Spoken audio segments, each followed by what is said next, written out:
Di negeri Jepang berdiri megah Gunung Fuji yang diselimuti salju di puncaknya. Bagi orang-orang gunung itu adalah lambang keindahan dan kekuatan alam.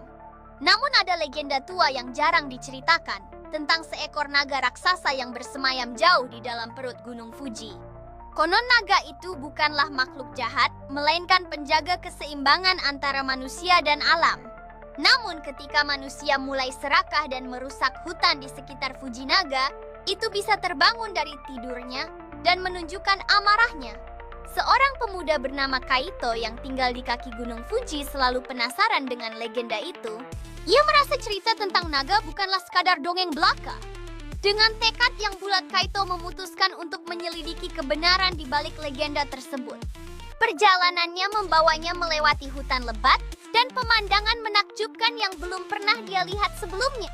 Suatu malam desa Kaito diguncang gempa kecil dengan langit memerah dan cahaya biru berkilauan terlihat dari puncak Gunung Fuji seolah-olah ada sesuatu yang hidup di dalamnya.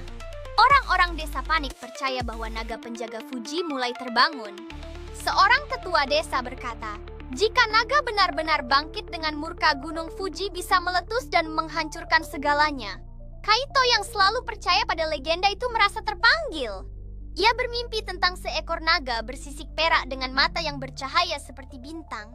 Dalam mimpinya naga itu berbisik, datanglah ke kuil tua di kaki Fuji. Kau adalah utusan yang kupilih. Keesokan harinya Kaito berangkat menuju kuil tua yang sudah lama ditinggalkan dengan semangat dan rasa ingin tahunya yang tinggi. Kuil itu penuh lumut, namun di dalamnya terdapat patung naga yang besar, megah dan misterius. Saat Kaito mendekat, lantai kuil bergetar dan patung itu bersinar menciptakan aura yang menakutkan namun mempesona. Suara bergema memenuhi ruangan. Kaito manusia muda, aku adalah Ryujin naga penjaga Fuji. Manusia telah merusak tanah ini dan aku hampir kehilangan kesabaranku. Namun aku memberi kesempatan terakhir. Kau harus membuktikan bahwa manusia masih bisa hidup selaras dengan alam. Ryujin memberikan 3 ujian kepada Kaito yang akan menguji ketahanan dan kepemimpinannya. Kaito mulai dengan menanam kembali pohon bersama anak-anak muda desa. Ia kemudian membersihkan mata air dibantu Yumi, sahabat masa kecilnya. Namun yang paling sulit adalah membuat penduduk desa mengerti. Banyak yang berkata, untuk apa? Alam hanya untuk dipakai. Meski begitu, Kaito tidak menyerah. Ia terus bekerja tanpa lelah, berharap usahanya terlihat oleh sang naga. 3 hari kemudian langit kembali memerah dan Gunung Fuji bergemuruh saat dari kawahnya muncul naga raksasa bersisik perak. Orang-orang desa berlari ketakutan, namun Kaito berdiri tegak.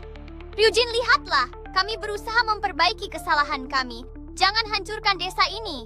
Naga itu menatap Kaito, di balik matanya yang tajam ada cahaya lembut. Aku melihat usahamu. Meskipun manusia sering lupa, selalu ada yang berjuang menjaga keseimbangan. Dengan raungan besar, naga itu terbang tinggi mengitari puncak Gunung Fuji, lalu perlahan masuk kembali ke dalam kawah menenangkan amarah gunung itu. Setelah kejadian itu, desa Kaito berubah. Mereka mulai menjaga hutan, merawat mata air, dan hidup lebih bijak terhadap alam. Gunung Fuji tetap berdiri megah seakan tersenyum pada manusia yang akhirnya belajar. Kaito tahu naga Ryujin masih bersemayam di dalam gunung, menjaga dengan setia. Namun ia juga tahu satu hal penting. Naga itu hanya akan tetap tidur jika manusia menghargai waktu tanah dan alam yang mereka miliki. Sejak hari itu, legenda naga Gunung Fuji tidak lagi hanya sebuah dongeng, melainkan peringatan yang hidup di hati semua orang. Setiap generasi baru menjadikan cerita itu sebagai panduan untuk menjaga hubungan yang harmonis dengan alam,